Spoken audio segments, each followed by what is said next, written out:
This video is sponsored by EduQuest. This video is sponsored by EduQuest. The struggle to find courses that truly speak your language, it's finally over.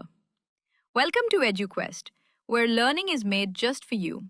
At EduQuest, we bring you a wide range of online courses, from career building programs to skill boosting masterclasses, all in your regional language. Because we believe language should never be a barrier to success. Our courses are tailor made after understanding what today's learners really need. So why wait? Start learning the smarter, simpler way only with EduQuest. Visit eduquest.courses and explore your next course today. And hey, don't miss out on our exciting offers and promotions. So இந்த வீடியோவில் நம்ம பார்க்க போகிற topic name வந்து percentage. பெர்சன்டேஜ்னு என்ன தமிழில் சதவீதம், சரிங்களா? ஸோ இது வந்து நமக்கு சின்ன தேர்ட் ஸ்டாண்டர்ட்லேருந்து படித்து ஸ்டார்ட் பண்ணிடும். பெர்சன்டேஜ்னா என்ன, பெர்சன்டேஜ் எப்படி பார்க்கணும், பெர்சன்டேஜோட மதிப்பு எப்படி பார்க்கணும், சரிங்களா? ஸோ அதை பற்றி இப்போ பார்க்க போகிறோம். அண்ட் அதனோட டெஃபினேஷன் எப்படி சொல்லலாம்? இந்த fraction part of out of 100% which can be expressed as whole numbers, சரிங்களா? எந்த ஒரு நம்பரோட பெர்சன்டேஜ் இருந்தாலும் அதை வந்து நீங்கள் வகுத்தல் பை 100ன்னு போட்டோம்னா வந்து அதனோட வேல்யூ வந்து கண்டுபிடிக்க முடியும். அதுதான் இங்கே போட்டிருக்காங்க, சரிங்களா? இப்போ இங்கே பாருங்கள் 26%. அப்போது என்ன சொன்னேன், வகுத்தல் 100 போட்டால் கண்டுபிடிச்சிடலாம். அப்போ 26/100. ஸோ இதை வந்து நம்ம வந்து சுருக்கணும்னா 13/50, சரிங்களா? 1 2 is 2, 3 2s are 6 and 5 2s are 10, 0, சரிங்களா? 13/50. அதே மாதிரி 75%. இப்போ பாருங்கள், இப்போ வந்து 100% இருக்குது. 100%ல் காவாசி அரைவாசின்னு சொல்லுவாங்களா? இப்போ காவாசின்னு எவ்வளோ? 25%. அரைவாசினா 50%. முக்கால்வாசினா 75%, சரிங்களா? காவாசின்னு எப்படி சொல்கிறோம்? 1/4. அரைவாசினா 1/2. முக்கால்வாசினா வந்து 3/4, சரிங்களா? இது வந்து ஒரு ஷார்ட்கட் ட்ரிக்ஸ், ஓகேவா?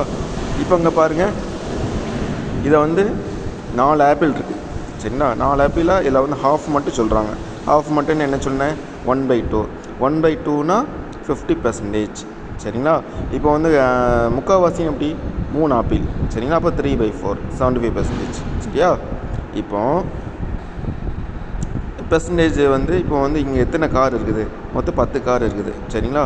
இப்போ 10 காரில் 2 காரை மட்டும் சூஸ் பண்ணியிருக்காங்க, 2 ரெட் காரை மட்டும் சூஸ் பண்ணியிருக்காங்க. அப்போது 10 காரில் 2 கார் மட்டும் இப்போ எடுத்தோம்னா அது எத்தனை பெர்சன்டேஜ்? 20%. 4 கார்னால் 40%, 6 கார்னால் 60%, சரிங்களா? அப்படி இதில் வந்து மனக்கணக்கிலே வந்து ஈஸியாக வந்து நம்ம வந்து பண்ணிடலாம். 20%னா வந்து அதனோட வேல்யூ என்ன? 20/100, சரிங்களா? அப்போது வந்து அதனோட வேல்யூ வந்து ஈஸியாக கண்டுபிடிச்சிடலாம், சரிங்களா? இதே 10க்கு எத்தனை சதவீதம் அப்படி கேட்டாங்கன்னா 2%, சரிங்களா? அது வந்து இது இல்லை. அரைவாசினா 5%, 100க்குனா 50%, சரிங்களா? இதை வந்து சதவீதத்தை வந்து எப்படி வந்து நம்ம வேல்யூவாக மாற்ற முடியும்? ஒரு இதில் வந்து இத்தனை சதவீதம் எடுங்க, அத்தனை சதவீதம் பாருங்கள் அப்படின்னு சொன்னாங்கன்னா அதையும் வந்து நம்மளுக்கு எப்படின்ட்டு கண்டுபிடிக்க தெரியணும், சரிங்களா? இப்போ ஒரு இதை வந்து இப்போ ஒரு கிலோ ஃபார்முலா கொடுத்துதான் பாருங்கள், பெர்சன்டேஜ் எப்படி கண்டுபிடிக்கணுன்ட்டு. எத்தனை ரெக்கார்டு இருக்கோ அதனோட percentage divided by total cars into 100, சரிங்களா? 2 ரெக்கார்டு டிவைடட் பை டோட்டல் எத்தனை கார்? 10 காரு இன்ட்டு 100, சரிங்களா? அப்போ இதனோட வேல்யூ என்ன வருது? 20%. இது வந்து பெர்சன்டேஜ் கண்டுபிடிக்க மதிப்பு, சரிங்களா? பெர்சன்டேஜ் எப்படி கண்டுபிடிக்கணும் அதுக்குள்ளே ஃபார்முலா, சரிங்களா? ஸோ நம்ம அடுத்த வீடியோவில் பார்க்கலாம். எல்லாமே நல்லா பார்த்துக்கோங்க, ஓகேவா? தேங்க்யூ ஃப்ரெண்ட்ஸ், தேங்க்யூ ஃபார் வாட்சிங். எல்லா வீடியோஸும் நல்லா பாருங்கள். இப்போ இந்த வீடியோவில் பெர்சன்டேஜை பற்றி பார்த்துருக்கோம். அடுத்த வீடியோ நம்ம சந்திப்போம், ஓகேவா? Thank you friends, thank you.